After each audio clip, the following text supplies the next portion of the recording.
ನಮಸ್ಕಾರ. ದ್ವಿತೀಯ PUC ಕನ್ನಡ ಪದ್ಯಗಳ ಭಾವಾರ್ಥ. ಪದ್ಯ 10. ಒಂದು ಹೂ ಹೆಚ್ಚಿಗೆ ಇಡುತ್ತೀನಿ. ಬರೆದವರು ಲಲಿತಾ ಸಿದ್ದಬಸವಯ್ಯ. ಮೊದಲನೇ ಭಾಗ ನೋಡೋಣ. ಮುದುಕಿಗೆ ಭಯ. ಫೋನು ಝಣಗುಟ್ಟುತ್ತಿದೆ ಎಡಬಿಡದೆ. ಎತ್ತಿಕೊಳ್ಳಲೋ ಬೇಡವೋ ಏನೆನ್ನುವಳೋ ಸೊಸೆ, ಜೊತೆಗೆ ಮಗ ಗದರಬಹುದು. ಎಷ್ಟು ಸಲವಮ್ಮ ಹೇಳುವುದು ನಿನಗೆ? ಫೋನು ಮನೆಯವರೆಗೂ ಬರುತ್ತಾಳೆ, ನಿಂತು ನೋಡುತ್ತಾಳೆ. ಒಂದು ಸಲ ಕಿಚನ್ನಿನ ಕಡೆಗೆ, ಇನ್ನೊಂದು ಸಲ ಸ್ಟಡಿ ರೂಮಿನಡೆಗೆ. ನಿಂತು ಬಿಡುತ್ತೇನೋ ಇದು, ಯಾರಾದರೂ ಬರಬಾರದೆ ಬೇಗ? ಆ ಕಡೆಗೆ ಮುದುಕನಿರಬಹುದು. ಎಳೆಯುತ್ತಿದೆ ಅವಳ ಜೀವ. ಹಂಚಿಕೊಂಡಿದ್ದಾರೆ ಅಪ್ಪ ಅಮ್ಮನನ್ನು. ಇಲ್ಲಿ ದೊಡ್ಡ ಮಗನ ತಾವಲ್ಲಿ ಮುದುಕಿ. ಸದ್ಯ ಕನ್ನಡ ದೇಶ. ಮಗ ಸೊಸೆ ಹೊರಗೆ ಹೋದಾಗಲಾದರೂ 4 ಮಾತಾಡಿ ತೀರಿಸಿಕೊಳ್ಳುತ್ತಾಳೆ ಬಾಯ ತುರಿಕೆ. ಪಾಪ ಮುದುಕ ದೂರದ ಅಸ್ಸಾಮಿನಲ್ಲಿ. ಅಲ್ಲಿಯ ಮಾತು ಅವನಿಗೆ ಸಸೇಮಿರ ಬರದು. ಕಿರಿಮಗ ಮತ್ತವನ ಹೆಂಡತಿ 9ಕ್ಕೆ ಗುಡ್ಡದ ಕ್ವಾರ್ಟರ್ಸು ಬಿಟ್ಟರೆ ಮತ್ತೆ ಮನೆ ಸೇರುವುದು ಹೊತ್ತು ತಿರುಗಿದ ಮೇಲೆ. ಮಾತೇ ಮರೆತು ಹೋಗಿದೆ ಕಣೆ ಎನ್ನುತ್ತಾನೆ ಫೋನು ಮಾಡಿದಾಗಲೆಲ್ಲ. ಮಾತಾಡು ಮಾತಾಡು, ಆಡು, ಮಾತಾಡುತ್ತೀರು, ನಿಲ್ಲಿಸಬೇಡ ಗೋಗರೆಯುತ್ತಾನೆ. ಫೋನುಗೂಡನ್ನೇ ತಬ್ಬಿ ಹಿಡಿದಿದ್ದಾನೆನ್ನುವುದು ಇಲ್ಲಿಂದಲೇ ಗೊತ್ತಾಗುತ್ತದೆ ಮುದುಕಿಗೆ. ಮೆಲ್ಲಗೆ ಅಳುತ್ತಾಳೆ. ಸುಯಿಲು ಸೋರದ ಹಾಗೆ ನುಂಗುತ್ತಾಳೆ ಒಳಗೊಳಗೆ. ದಿಗಿಲು ಅವಳಿಗೆ. ಅತ್ತ ಮುದುಕನಿಗೆ ಗೊತ್ತಾದರೆ ಪಾಪ ಕೊರಗುತ್ತಾನೆ. ಇತ್ತ ಮಗನಿಗೆ ಕೇಳಿಸಿದರೆ ಗದರುತ್ತಾನೆ. ಸುಮ್ಮನಿರಮ್ಮ, ಈಗ ಅಳುವಂಥದ್ದೇನಾಗಿದೆಯಮ್ಮ ನಿನಗೆ? ಮೊದಲನೆಯ ಭಾಗದ ಭಾವಾರ್ಥ ಈ ರೀತಿಯಾಗಿದೆ. ಮುದುಕಿಗೆ ಭಯವಾಗುತ್ತಿದೆ. ಯಾವುದೋ ದೂರವಾಣಿ ಕರೆ ಬಂದಿದೆ. ಒಂದೇ ಸಮನೆ ಫೋನು ಝಣಝಣ ಎಂದು ಸದ್ದು ಮಾಡುತ್ತಿದೆ.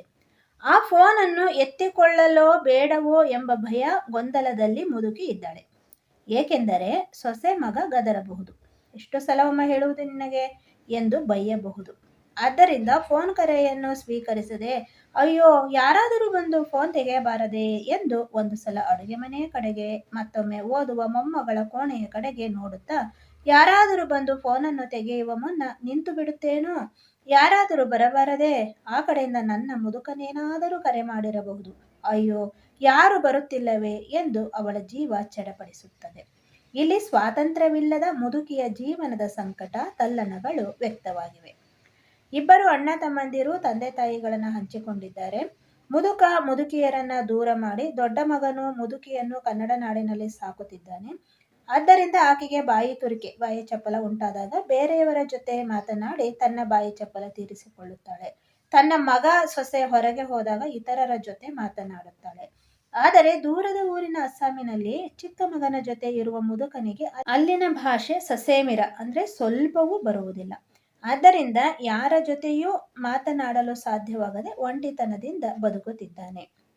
ಕಿರಿಮಗ ಹಾಗೂ ಅವನ ಹೆಂಡತಿ ಅಸ್ಸಾಂನಲ್ಲಿ ಗುಡ್ಡದ ಮೇಲಿನ ವಸತಿ ಗೃಹ ಕ್ವಾರ್ಟರ್ಸ್ ದಿಂದ ಬೆಳಗ್ಗೆ 9ಕ್ಕೆ ಹೊರಟರೆ ಮತ್ತೆ ಅವರು ಮನೆಗೆ ಬರುವುದು ರಾತ್ರಿಯ ಸಮಯದಲ್ಲಿ. ಆದ್ದರಿಂದ ಬೆಳಗ್ಗೆಯಿಂದ ಸಂಜೆಯ ತನಕ ಮುದುಕ ಯಾರ ಜೊತೆಯೂ ಮಾತನಾಡದೆ ಒಂಟಿಯಾಗಿ ಬದುಕುತ್ತಿದ್ದಾನೆ.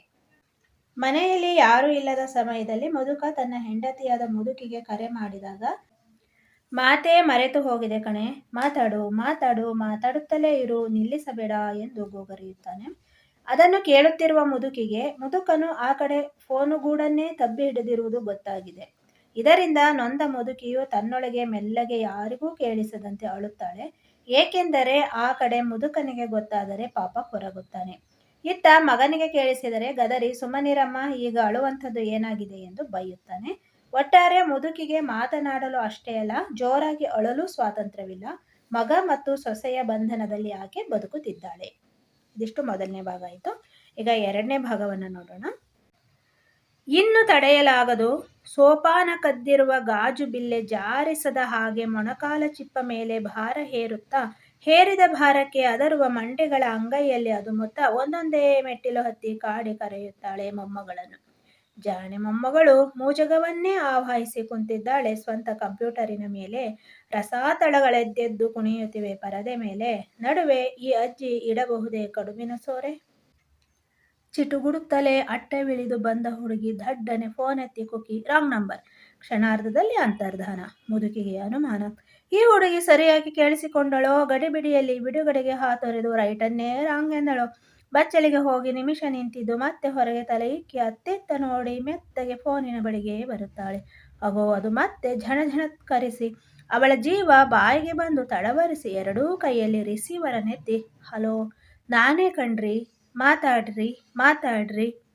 ಮಗನ ಕಾರು ಸ್ಟಾರ್ಟ್ ಆಯಿತು. ಹಿಂದೆ ಮೊಮ್ಮಗಳ ಸ್ಕೂಟಿ, ಮೊಮ್ಮಗನ ವ್ಯಾನೂ ಬಂದಾಯಿತು. ಸೊಸೆಯೊಬ್ಬಳಿಗೆ ಈ ಹೊತ್ತು ದೇವರೇ ಹೊರಗಿನ ಕೆಲಸ ಸಮ್ಮಿಲಿಸಲಿ, ಅಷ್ಟು ಮಾಡಪ್ಪ ನನ್ನಪ್ಪ ಗುಟ್ಟೆ ಮಲ್ಲಪ್ಪ, ಒಂದು ಹೂ ಹೆಚ್ಚಿಗೆ ಇಡುತ್ತೀನಿ ನಿನ್ನ ಗಟ್ಟಿ ಪಾದಕ್ಕೆ. ಇವರೆಲ್ಲ ಹೊರಟರೆ ಆಚೆಗೆ ಒಂದಿಷ್ಟು ಹೊತ್ತು ನಿರಾಳ ಮಾತಾಡುತ್ತೇನೆ ನನ್ನ ಮುದುಕನ ಕೂಡೆ. ಒಳಗೊಳಗೇ ಪ್ರಾರ್ಥಿಸುತ್ತಿದೆ ಮುದುಕಿ. ಈಗಾಗಲೇ ಬಂದು ಬಿದ್ದಿರುವ ಅಗಣಿತ ಮೊರೆಗಳ ಒಟ್ಟಲಿಗೆ ಈಗ ಇನ್ನೊಂದು ಸೇರ್ಪಡೆ ಆ ಲೀಲಾ ಮಾತ್ರನಿಗೆ.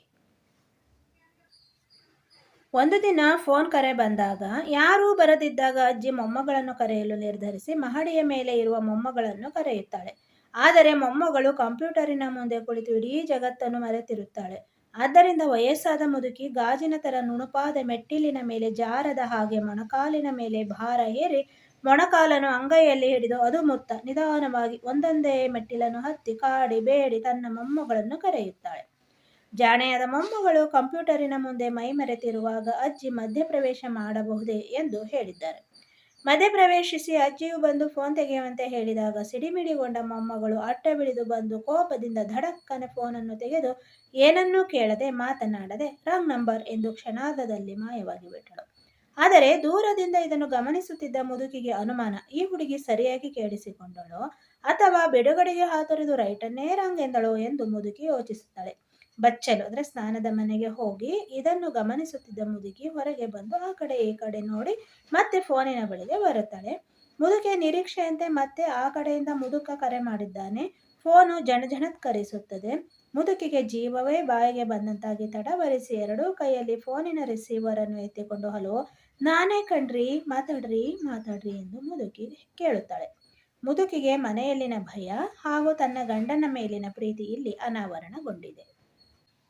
ಮುದುಕಿಯು ಮನೆಯಲ್ಲಿ ಇರುವಾಗ ಒಂದು ದಿನ ಮಗನು ಕಾರಿನಲ್ಲೇ ಹೊರಟಿದ್ದಾನೆ. ಅದರ ಹಿಂದೆಯೇ ತನ್ನ ಮೊಮ್ಮಗಳ ಸ್ಕೂಟಿ ಹೊರಟ ಶಬ್ದ ಕೇಳಿತು. ಮೊಮ್ಮಗನ ಶಾಲೆಯ ವ್ಯಾನು ಬಂದಿತು. ಇನ್ನು ಮನೆಯಲ್ಲೇ ಇರುವುದು ಮುದುಕಿ ಮತ್ತು ಸೊಸೆ ಮಾತ್ರ. ಮನೆಯಲ್ಲಿರುವ ಸೊಸೆಗೆ ಯಾವುದಾದರೂ ಹೊರಗಿನ ಕೆಲಸ ಬಂದು ಆಕೆಯು ಹೊರ ಹೋದರೆ ತಾನು ಮುದುಕನ ಜೊತೆ ನೆಮ್ಮದಿಯಿಂದ ನಿರಾಳವಾಗಿ ಸ್ವಲ್ಪ ಮಾತನಾಡುತ್ತೇನೆ. ಮನೆ ದೇವರಾದ ಗುಟ್ಟೆಮಲ್ಲಪ್ಪನೇ, ನೀನು ಈ ಸಹಾಯ ಮಾಡಿದರೆ ನಿನ್ನ ಪಾದಕ್ಕೆ ಒಂದು ಹೂ ಹೆಚ್ಚಿಗೆ ಇಡುತ್ತೀನಿ ಎಂದು ಪ್ರಾರ್ಥಿಸಿಕೊಳ್ಳುತ್ತಾಳೆ. ಇಂತಹ ಅನೇಕ ಕೋರಿಕೆಗಳು ಈಗಾಗಲೇ ದೇವರ ಬಳಿ ಇವೆ. ಈಗ ಮುದುಕಿಯ ಮತ್ತೊಂದು ಕೋರಿಕೆ ಆ ಲೀಲಾ ಮಾತ್ರನಿಗೆ ಸೇರ್ಪಡೆಯಾಗುತ್ತಿದೆ ಎಂದು ತಿಳಿಸಿದ್ದಾರೆ. ಒಟ್ಟಾರೆ ಪ್ರಸ್ತುತ ಸಮಾಜದ ವೃದ್ಧರ ತವಕ ತಲ್ಲಣಗಳನ್ನು ಇಲ್ಲಿ ಚಿತ್ರಿಸಿದ್ದಾರೆ. ಇದಿಷ್ಟು ಶ್ರೀಮತಿ ಲಲಿತಾ ಸಿದ್ದಬಸವಯ್ಯ ಅವರು ಬರೆದ ಒಂದು ಹೂ ಹೆಚ್ಚಿಗೆ ಇಡುತ್ತೀನಿ ಪದ್ಯದ ಭಾವಾರ್ಥವಾಗಿದೆ. ಈ ವಿಡಿಯೋ ನಿಮಗೆ ಇಷ್ಟವಾಗಿದ್ದಲ್ಲಿ ಸಬ್ಸ್ಕ್ರೈಬ್ ಮಾಡಿ. ಧನ್ಯವಾದ.